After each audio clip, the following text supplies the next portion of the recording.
تو کیا اس طرح کی جو ایکٹیو قسم کی کمپین کی جا رہی ہے پاکستان کے خلاف، کیا یہ آپ کی اس کے اوپر نظر ہے اور اس کے خلاف بھی ہم کچھ کر رہے ہیں؟ دیکھیں، ہندوستان کے ساتھ جو ہمارا اختلاف ہے وہ تو ایک جہد مسلسل ہے، وہ 7 دہائیوں سے جاری ہے۔ اس میں ہم نے بڑی کاوش کی کہ ہم پرامن ہمسائیگی کی طرف جائیں اور اکٹھے رہنے کا کوئی طریقہ سیکھ لیں، مگر ہمارا دکھ یہ ہے کہ ریسیپراسٹی نہیں ملی، وہاں سے ایسا جواب نہیں آیا۔ پچھلے سال ہی فروری میں آپ نے دیکھا کہ وہ جہاز لا کر ہمیں بم مارنے بالا کوٹ میں کوشش کر رہے ہیں، پھر جب تک ہم نے ان کے 2 جہاز نہیں گرائے تسلی نہیں ہوئی ان کو، پھر ان کا پائلٹ بھی ہم نے چھوڑ دیا۔ اس سے زیادہ انڈیکیشن کہ ہم امن چاہتے ہیں، اور ہم چاہتے ہیں کہ غربت بے انتہا ہم سے زیادہ وہاں ہے اور ہمارے پاس بھی ہے، اس کو ایڈریس کرنا چاہیے، تعلیم کو ایڈریس کرنا چاہیے، ہیلتھ پہ ہمیں فوکس کرنا چاہیے۔ South Asia as a region پیچھے رہتا جا رہا ہے، جنوبی ایشیا، باقی آپ فار ایسٹ دیکھیں آگے نکل گیا ہے، مڈل ایسٹ آگے نکل رہا ہے، ایون افریقہ میں اویئرنیس آ رہی ہے۔ تو ہمیں جب تک اس طرف ہم فوکس نہیں کریں گے، لڑائی جھگڑے میں پڑے رہیں گے، تو پھر معاملہ آگے آپ دیکھا پرائم منسٹر صاحب نے کئی دفعہ خطوط لکھے کہ بات چیت کر لیں، مسائل کو حل کر لیں۔ وہ مسائل کو حل کرنے کی جگہ معاملے کو اور گمبھیر کر رہے ہیں۔ میں ابھی دیکھ رہا تھا ٹویٹر پہ کہ کسی نے لکھا ہوا ہے کہ وہ 5 اگست کو اب ایودھیا میں رام مندر کی تعمیر کا سنگ بنیاد رکھنا چاہ رہا ہے۔ یہ تو پھر ایسی انڈیکیشن نہیں ہے۔ ہم امید رکھ سکتے ہیں، ظاہر ہے ہمیں تیاری کی ضرورت ہے، اور جس طرح آپ نے کہا ہندوستان کی تمام ایکٹیویٹیز ہماری نظر میں رہتی ہیں، ہم اس کو ریٹیلیٹ بھی کرتے رہتے ہیں، ہم اس کا جواب بھی دیتے رہتے ہیں، بار بار انہیں یہ کہتے ہیں کہ فوکس کریں پرامن ہمسائیگی کی طرف۔ ہندوستان کی تنہائی آپ اس وقت دیکھ سکتے ہیں کہ جو ان کے ساتھ تھے ایون بنگلہ دیش وغیرہ وہ دور ہوتے جا رہے ہیں، باقی ممالک نیپال میں کیا ہو رہا ہے، سری لنکا میں سارا کچھ وہ۔ اچھا ڈاکٹر صاحب، اس چیز سے ہٹ کے اب ذرا کمیونٹی کی طرف آتے ہیں، جرمن کمیونٹی یہاں پر جو پاکستانی کمیونٹی جرمنی میں چھوٹی ہے، بڑی وائبرنٹ ہے، ایز یو سیڈ کہ بہت زیادہ لوگ یہاں پر آپ سے انٹریکٹ بھی کرتے ہیں، بڑے بڑے آئیڈیاز لے کے آتے ہیں۔ میرا سوال یہ ہے کہ ڈیول نیشنلٹی ابھی تک ہماری یہاں پر نہیں ہے، جس کی وجہ سے ہم یا تو جرمن ہونا پڑتا ہے یا پاکستانی، کاغذوں میں ایٹ لیسٹ۔ تو اس سلسلے میں بھی کچھ کرنے کی کوشش کی جا رہی ہے کہ دونوں ملکوں میں ایسے پاکستانی جو یہاں کی نیشنلٹی تو لینا چاہتے ہیں لیکن پاکستان کی نہیں چھوڑنا چاہتے، اس سلسلے میں کیا دونوں گورنمنٹ کے درمیان کچھ ہو سکتا ہے یا ہو رہا ہے؟ ایکسپلور کریں گے جی۔ آپ نے جیسے کہا کمیونٹی یہ ایشو اٹھاتی رہتی ہے، اس میں زیادہ جو پرابلم ہے وہ جرمن کو ہے، ہمیں تھوڑا ہے۔ ہمارے تو ڈوئل نیشنل جو ہیں برٹن کے ساتھ بھی ہیں اور باقی ممالک کے ساتھ بھی ہیں، تو ہمیں اس میں کوئی زیادہ وہ پرابلم ایونچولی نہیں ہے، مگر ظاہر ہے ان کے اپنے قوانین ہیں، اور ہماری کمیونٹی یہاں پہ بڑی وائبرنٹ ہے، بڑی کامیاب ہے، ینگ ہیں لوگ، وہ ہمارے سب سے ایفیکٹو سفیر ہیں، وہ پاکستان کا بیانیہ آگے لے جانے میں سب سے زیادہ ایفیکٹو ہیں، کیونکہ ان کی چوزن نیشنلٹی جو ہے جرمنی ہے اور ان کی جڑیں جو ہیں پاکستان میں ہیں، تو دونوں جگہ ان کا تعلق ہے، اور بڑے ہی پازیٹیو، جس طرح میں نے ڈاکٹر صاحب کا آج ذکر کیا، وہ بڑے موٹیویٹڈ ہیں، اور وہ ہیمبرگ میں پیدا ہوئے ہیں اور ساری زندگی یہاں گزاری ہے، ساری فیملی ڈاکٹرز کی، اور چاہتے ہیں کہ کسی رورل دیہی علاقے میں پنجاب میں وہ کوئی ہسپتال یا کوئی ہیلتھ فیسلٹی بنائیں۔ تو یہ دیکھیں اتنی بڑی موٹیویشن ہے۔ یہ کہانیاں ہمارے میڈیا کو ناراض کیے بغیر، نیگیٹو کہانی تو فوراً آتی ہے، اتنی اچھی کہانی ہے۔ یہ صاحب جو ہیں وہ جا کر پاکستان میں اپنے پیسے سے ایک ہسپتال بنائیں گے جو کہ فلانتھروپک کام کرے گا، ایک بڑی اچھی کہانی ہے۔ وہ پاکستان ساری زندگی میں 5 یا 6 دفعہ گئے، مگر ایک جو ان کے والدین نے انہیں محبت سکھائی ہے، ان کے اندر ہے کہ یہ پاکستان۔ اس طرح کے لوگوں سے میں روزانہ ملتا ہوں، مجھے اتنا فخر ہوتا ہے، اور میری خواہش ہوتی ہے کہ ان چیزوں کو اجاگر کیا جائے۔ اچھا سر، ایک کمیونٹی کی طرف سے ہم نے جب آپ سے انٹرویو کی بات کی تو ہم نے کمیونٹی سے تھوڑا سا فیڈ بیک لیا۔ ایک بہت بڑا مسئلہ ویزاز کا ہے، آپ کی بالکل آئی ایم شیور کہ آپ کو پتا ہوگا کہ اسلام آباد ایمبیسی میں اس وقت اسٹوڈنٹ کا جو ویٹنگ ٹائم ہے وہ 1 سے 1.5 سال ہے، اور یہ بڑی یونیک سچویشن ہے پاکستانیوں کے لیے، اور اس کے ساتھ جو بعض اسپاؤس ویزاز ہیں وہ 2 سال تک لوگوں کو انتظار کرنا پڑ رہا ہے، جس کی وجہ سے شادیاں ٹوٹ رہی ہیں، اینڈ دیٹ از سیریسلی لوگوں کے ریلیشن شپ خراب ہو رہے ہیں۔ اور اس سلسلے میں پاکستانی کمیونٹی اپنے طور پہ کئی قسم کی کمپینز بھی چلا رہی ہے، ٹویٹر کمپین چلائی، فیس بک چلائی، آئی ایم شیور کہ آپ کو اس کا پتہ تو ہوگا۔ میں صرف یہ جاننا چاہ رہا ہوں کہ آپ کا اس سلسلے میں کیا موقف ہے, کیا اس سلسلے میں آپ کسی سے بات کر سکتے ہیں, گورنمنٹ آف پاکستان کچھ کر سکتی ہے یا کر رہی ہے؟ پہلی بات بالکل میرے نوٹس میں, دوسری بات حکومت پاکستان کے بھی نوٹس میں, تیسری بات ویزا ایک سوورن حکومت کا پریروگیٹو ہے. پاکستان کی مرضی ہے کسی کو دے نہ دے, جرمنی کی مرضی ہے دے نہ دے, لیکن ہم یقیناً یہ بات اٹھا رہے ہیں, جرمن حکومت کا پریروگیٹو ہے, ان کی مرضی ہے, ان کے پروسیسز ہیں, ہم ان کو یہ ریکویسٹ بھی کر رہے ہیں کہ اس کو کسی طرح ٹائم کو شارٹن کیا جائے. میں امید رکھتا ہوں اس معاملے میں جلد ہی آپ ایک بہتر خبر سنیں گے. تھوڑا کرونا کی وجہ سے چیزیں کچھ ڈیلے ہو گئی, مگر یہ ہمارے نوٹس میں ہے اور ہم اس سلسلے میں کچھ بات چیت ان کے ساتھ کر رہے ہیں. اسلام آباد میں بھی کی ہے, یہاں بھی کوشش کر رہے ہیں. امید ہے کہ اس کا کو ہم حل نکالنے میں کامیاب ہو جائیں. دوسرا ڈاکٹر صاحب, آپ ہمیں بڑی خوشی ہے کہ آپ آئے, اور سم ہاؤ آپ کے بارے میں ایز اے جرنلسٹ میرا کام ہے لوگوں کے بارے میں خبریں اکٹھی کرنا, پوچھنا, تو we always get positive news about you, کہ ہر بندہ جو بھی آپ سے ملا ہے اور جس نے بھی آپ سے بات کی ہے, ڈاکٹر صاحب سے بھی میری ایکچولی جاتے ہوئے بات ہوئی and he was also very positive. تو پہلی بات تو میں آپ سے یہ پوچھنا چاہوں گا کہ کیا وجہ ہے اور کس طرح آپ یہ مینیج کرتے ہیں کہ آپ جس سے بھی ملتے ہیں اس کو ایک پازیٹیو انرجی دیتے ہیں, ایک پازیٹیو امیج دیتے ہیں, یہ کیسے کرتے ہیں آپ؟ خلوص نیت سے کام کرتا ہوں.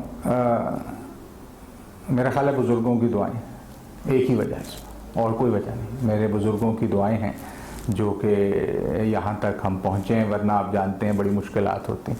اور میں اوپن بہت ہوں, یہ میری جو مجھے کوئی ریچ آؤٹ کر لے تو مجھے کتنا بھی مشکل ہو, وقت کی قدغن ہو, میں ملاقات فوراً کر لیتا ہوں. آج نہیں تو کل مل لو, 2-3 دن میں, یا جس سے مل تو لینا. اچھا ڈاکٹر صاحب, اس سے ریلیٹڈ ایک آپ پازیٹیو ہیں, آپ کا امیج پازیٹیو ہے, آپ لوگوں سے ملتے ہیں, you are open, at the same time آپ ایک کسی آرگنائزیشن کے ہیڈ ہیں اس وقت, پاکستان ایمبیسی, جس کے بارے میں ہمیں بہت زیادہ بار یہ شکایت ملتی ہے, شاید آپ کی نظر میں بھی یہ ہو, کہ جہاں پر جب لوگ آتے ہیں, چاہے وہ پناہ گزیر ہیں, اسٹوڈنٹ ہیں یا نارمل ہیں, کہ ایمبیسی کا رویہ بعض اوقات, ایمبیسی کے ملازمین کا رویہ بہت زیادہ اچھا نہیں ہوتا.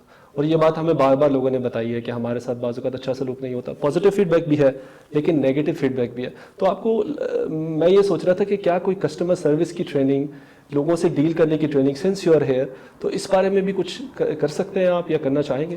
آلریڈی اس میں کام ہو رہا ہے جی, اور میں کافی کانفیڈنس سے یہ کہہ سکتا ہوں کہ لیٹلی آپ کو یہ شکایات نہیں مل رہی ہوں گی. اس کا ایک میکینزم بھی, آپ پڑھے لکھے لوگ ہیں سارے, میں ٹویٹر پہ موجود ہوں ڈاکٹر ایم فیصل کے نام سے, تو مجھے اس وقت دن میں 1-2 میسج ڈائریکٹ آ جاتے ہیں کہ جی میرا یہ مسئلہ ہے, اور پھر میں اسی وقت ڈائریکشن دے دیتا ہوں کہ ٹیکنالوجی کو استعمال کرتے ہیں کہ بھئی ان کو دیکھیں, ان کو فون کریں اور ان کا مسئلہ حل کریں. تو یہ ایک طرح کا سیفٹی ویلو ہے, یعنی کہ کمیونٹی کو بھی پتہ چل گیا اور میرے سٹاف کو بھی پتہ چل گیا کہ ایک ڈائریکٹ ایکسیس ہے میرے تک. اگر کسی کو کوئی شکایت ہے تو وہ فوراً ہم اس کے اندر دیکھیں گے اور اس کا حل کریں گے. ایک بات البتہ سمجھنی ضروری ہے, کچھ چیزیں ہیں جو کہ ایمبیسی کے دائرہ اختیار میں نہیں ہیں, جو کہ ہمیں اسلام آباد بھیجنی پڑتی ہیں, وہاں سے جواب آتا ہے, اس میں دیر سویر ہو جاتی ہے, جس طرح آج کل ابھی کووڈ سچویشن ہے, تو اس میں بھی ایک بااخلاق طریقے سے, قطعاً کسی بدتمیزی کا عنصر نہیں ہونا چاہیے. ایمبیسی کی ڈیوٹی ہے بتائے, ان کو تسلی کرائے کہ جی ہم نے کاغذ بھیجا ہوا ہے, ہم یاد دہانی کے لیے بھیج دیتے ہیں, مجھے انوالو کر لیں تو میں فون بھی کر دیتا ہوں کہ یہ معاملہ ارجنٹ ہے, لوگوں کی خواہش ہے. تو وہ جو چیز ہمارے دائرہ اختیار سے باہر ہے اس پہ میں درخواست کروں گا کہ پاکستانی کمیونٹی سمجھداری کا مظاہرہ کرے اور ہم پہ زور زبردستی نہ کرے, اور جو چیز ہمارے دائرہ اختیار میں ہے اس پہ ہم سر آنکھوں پہ, یہاں پر بھی فرینکفرٹ میں بھی انشاءاللہ آپ تبدیلی محسوس کر رہے ہوں گے اور آگے کریں گے. اور اگر کسی کو شکایت ہے, میں ٹویٹر پہ موجود ہوں, جواب دیتا ہوں, ایکشن ہوتا ہے. میں کہنا نہیں چاہتا, بے شمار لوگ اس میں شکریہ ادا کرتے ہیں, سارا کچھ کرتے ہیں, کیونکہ ہم رسپونڈ کر رہے ہیں. اتنا مشکل وہ نہیں ہے, کیونکہ مجھے صرف وہ کاپی کر کے اپنے افسروں کو بتانا ہی ہے کہ یہ نمبر ہے, یہ صاحب ہے, ان کا یہ مسئلہ ہے, ان سے بات کر لیں, تو انشاءاللہ بہتر ہو رہا ہے اور بہتر ہو جائے گا. اچھا, ریچ آؤٹ کی بات یہ ہے کہ ڈاکٹر صاحب ایک شکایت اور سنی کہ بھئی وہی چہرے ہیں, جب بھی کئی نئے ایمبیسڈر آتے ہیں, میں بھی ان چہروں میں شامل ہوں, یہ لوگ جاتے ہیں, ان سے مل لیتے ہیں یا ان سے انٹرویوز کر لیتے ہیں یا ان کا ریچ آؤٹ ہے. اب ایسا کیا کیا جائے کہ آپ ان لوگوں تک بھی پہنچیں جو شاید ایمبیسی میں ایکسیس نہیں رکھتے کسی میڈیا کے تھرو, یا کمیونٹی لیڈرز اس طرح نہیں ہے کہ پرومیننٹ ہے. آپ خود کمیونٹی کو ریچ آؤٹ کرنے کے لیے بھی کچھ کرنے کا سوچ رہے ہیں؟ یہ مشکل سوال ہے جی آپ کا. میں برسلز رہا ہوں, انگلینڈ پڑھتا رہا ہوں, جدہ رہا ہوں. یہ بات آپ کی ٹھیک ہے کہ ہمارے جس سفارت خانے میں آپ جاتے ہیں مخصوص چہرے لوگ ہوتے ہیں, ان سے ملاقات ہو جاتی ہے. بہت سے لوگ ہوتے ہیں جو اچھا کام کرنا چاہتے ہیں, آپ کو اچھا مشورہ دینا چاہتے ہیں, ان تک ریچ آؤٹ نہیں ہو سکتا. اسی کو اوور کم کرنے کے لیے میں ٹویٹر ڈائریکٹ ایکسیس ہے, آپ جب چاہیں پیغام کریں تو ہم کریں گے. ملنے کو میں تقریباً ہر ایک کو تیار ہوں. ظاہر ہے کہ 1 لاکھ سے زیادہ, قریباً 1 لاکھ پاکستانی یہاں رہائش پذیر ہیں, سب سے ملنا شاید ممکن نہ ہو, لیکن جب بھی میں کہیں جاتا ہوں, میں فرینکفرٹ پیچھے گیا تھا تو قریباً 50 کے قریب لوگ تھے جن سے ملاقات ہوئی. کچھ ساتھی تھے نہیں ہو سکی, میں نے کہا دوبارہ آ جاؤں گا. یہاں پہ میری کوشش یہ ہوتی ہے, تھوڑا بزی ہو جاتا ہے. آج قریباً 6 ڈفرینٹ میٹنگز تھیں, بیلجینس کے ساتھ, جرمنس کے ساتھ علیحدہ اور پاکستانی کمیونٹی کے ساتھ علیحدہ, تو وہ میڈیا اس کے علاوہ وہ چلتا رہتا ہے. مگر یہ ہے کہ اور ہمارا کام یہاں کیا ہے کہ لوگوں سے ملیں, ان کی بات سنیں, ان کو مسئلے کو حل کریں. تھینک یو ویری مچ آپ کے وقت کا.